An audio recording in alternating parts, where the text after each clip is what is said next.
История Бухары. Эпизод 3. Мавзолей саманидов. В черте городских стен и в ближайших окрестностях исторического центра Бухары архитектурные памятники тысячелетней давности были сохранены.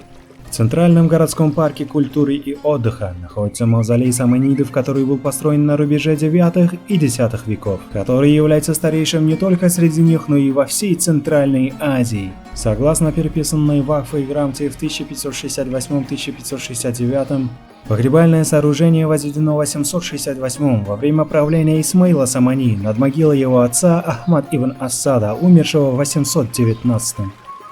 Сохранившееся до наших дней мемориальное сооружение изначально входило в состав более обширного некрополя династии Саманидов. С падением династии в 999 площадь некрополя постепенно сокращалась, могилы разрушались, а в 16-18 веках городские жилые кварталы начали строиться на его территории.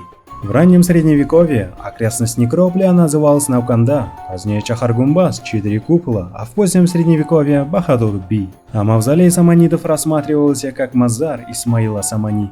До осады и разграбления Бухары Чингисханом в 1220-м мавзолей был засыпан песком, в надежде, что монгольская армия не найдет и не разрушит ее, и оставалось так на протяжении веков. Поэтому, когда монгольская армия достигла Бухару, гробница была спасена от разрушений, в отличие от других построек той эпохи.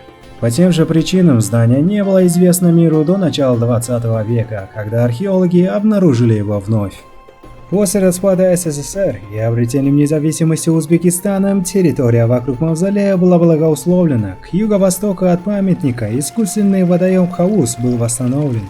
Как часть исторического центра Бухары в 1993-м мавзолей был включен в список объектов всемирного наследия ЮНЕСКО.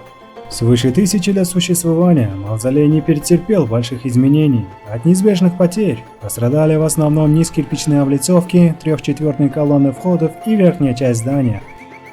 Архитектура мавзолея в плане квадратная, с каждой стороны есть входной портал, ориентированный по сторонам света. Здание целиком построено из жженого кирпича. Будучи строго симметричным, здание имеет 4 нишевых входа и 4 встроенные во внешние углы. Объемно-пространственная композиция здания – это слегка сужающийся куб, покрытый полусферой большого купола с 4 маленькими куполами на углах, массивные колонны без баз и накопителей. Основание здания тяжелое, что подчеркивается более широким фундаментом.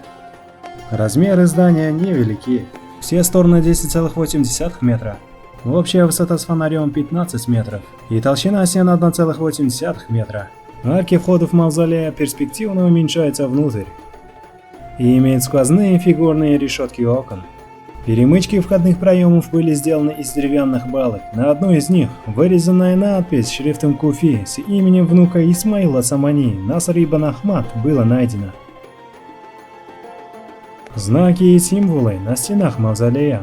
Узбекский ученый Шамсуддин Камалдин предоставил доказательства буддийского происхождения этого проекта. Знаки на стенах мавзолея представляют собой сложную геометрическую композицию, состоящую из квадратов, встроенных друг в друга, и круга в середине является особой разновидностью буддийско-манекенской мандалы. Полагают, что общая планировка мавзолея при взгляде сверху является точным воспроизведением буддийско-манекенской мандалы. Это была краткая история мавзолея саманидов. Оставайтесь настроенными, берегите себя, и мы скоро увидимся. До свидания.